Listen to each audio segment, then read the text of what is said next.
अक्टूबर नवंबर में इनका धड़न तख्ता हो जाएगा। अवामी मुस्लिम लीग के सरबराह शेख रशीद की पेशगोई। वर्ल्ड न्यूज से खुसूसी बातचीत में हुकूमत को खरी खरी सुना दी। कहा, राना सनाउल्लाह ने इस्लामाबाद ब्लॉक करके सियासी साख को राख बना दिया है। इमरान खान के साथ अवाम है, ये लोग नाकाम होंगे, सियासी तौर पर बर्बाद हो जाएंगे।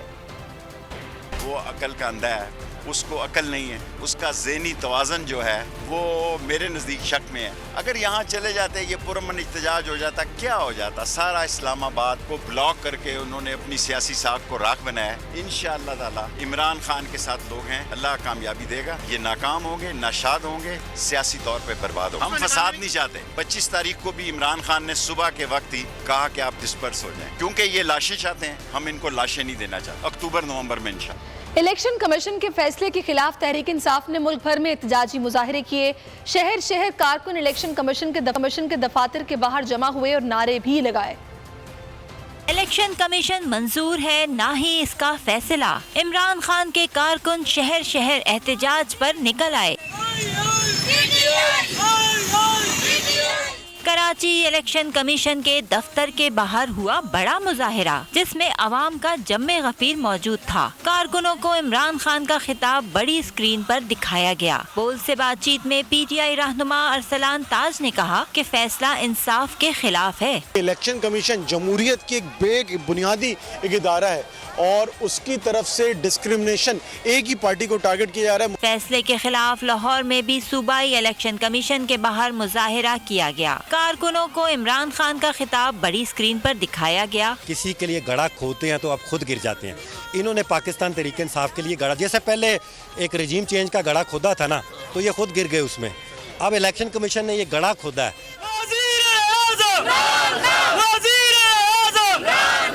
हैदराबाद में PTI के कारकुन डिस्ट्रिक्ट इलेक्शन कमीशन ऑफिस के बाहर आए और खूब नारे लगाए। अवामों में इस वक्त जो गुस्सा है वो इसीलिए है कि जो चीफ इलेक्शन कमिश्नर के गलत फैसले हम उनको नहीं मानते। तो ये खान साहब को फॉरेन फंडिंग के केस में फंसाना चाह रहे हैं, जो कि उन पे अभी तक कोई केस साबित नहीं हुआ। पाकिस्तान तहरीक इंसाफ का ये मुतालबा है कि ये एक मुतनाज़ा शख्सियत है।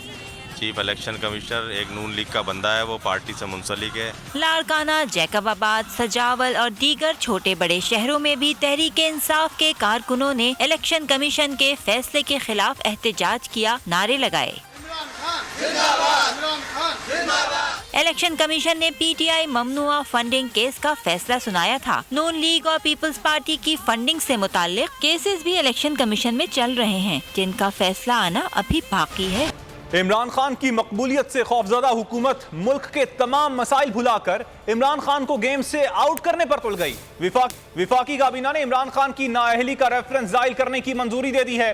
काबीना इजलास के बाद वजीर इत्तलात मरियम औरंगजेब ने बताया कि PTI के खिलाफ डिक्लेरेशन सुप्रीम कोर्ट भेजने का फैसला कर लिया है। काबीना के आइंदा इजलास में वजारत कानून डिक्लेरेशन पेश करेगी। मरियम औरंगजेब ने बताया कि FIA को भी ममनुआ फंडिंग केस की इंक्वायरी करने की हिदायत कर दी गई हैं।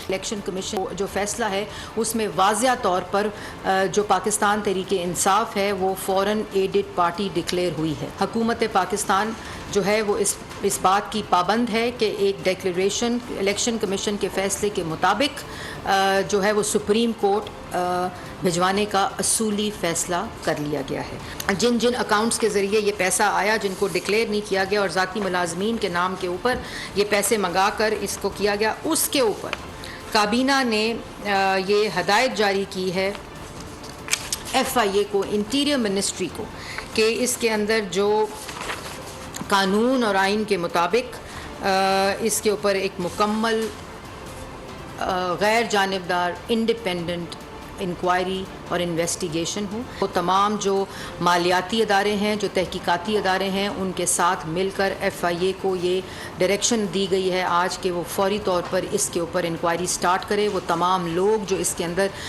इस जुर्म के अंदर शामिल हैं, इसके अगेंस्ट भी इंक्वायरी आज से शुरू कर दी गई है काबीना के फैसले के मुताबिक।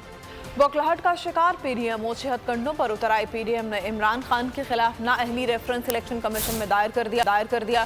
दरख्वास्त में मौक़िफ़ अपनाया कि इमरान खान ने तोशाखाना से मिलने वाले तहफ़ को सालाना गोशवारों में शामिल नहीं किया, इसलिए इमरान खान के खिलाफ आर्टिकल 62(1)F के तहत कार्रवाई की जाए।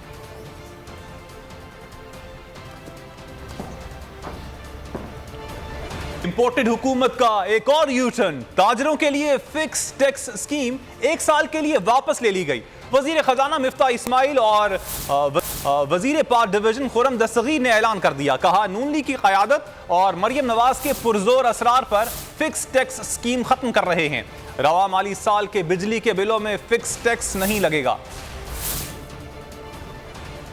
ताजिर बरादरी की मुतालबात के तहत बिलखुसूस हमारे नईम मीर साहब और इनकी तमाम अकबर बलोच साहब और इनके तमाम साथियों के मुतालबात के तहत जो क़यादत से हिदायत मिली, हमारे वज़ीर आज़म पाकिस्तान जनाब शहबाज शरीफ साहब की मंशा, हमारी और दीगर क़यादत ख़ास तौर पर मरियम नवाज शरीफ की इसमें राय भी शामिल थी। हमने फ़ैसला लिया है, खुरम दस्तगीर साहब और मैं आज सारा दिन तकरीबन इस पर लगा के बैठे हैं। हमने फ़ैसला लिया है कि ये फ़िक्स टैक्स के निज़ाम को इस पूरे साल के लिए मौखर करते हैं, ख़त्म करते हैं। बहुत शुक्रिया साहब, बहुत शुक्रिया साहब। तलब कम, रसद ज्यादा, डॉलर को रिवर्स गियर लग गया। इंटरबैंक में कीमत 2 रुपए 65 पैसे कम हो गई, 226 रुपए 15 पैसे पर बंद हुआ। ओपन मार्केट में डॉलर की कीमत 226 रुपए हो गई है।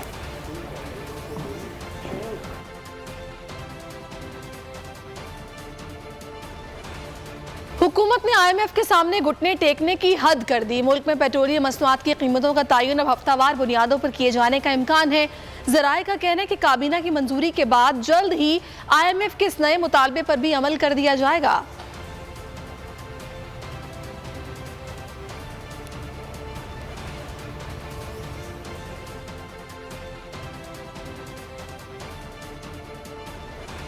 मिफ्ता इस्माइल माने कि उनकी कारकर्दगी 0/0 है। इन्होंने शरह सूद मुल्क में 15.5% तक पहुंचा दी है।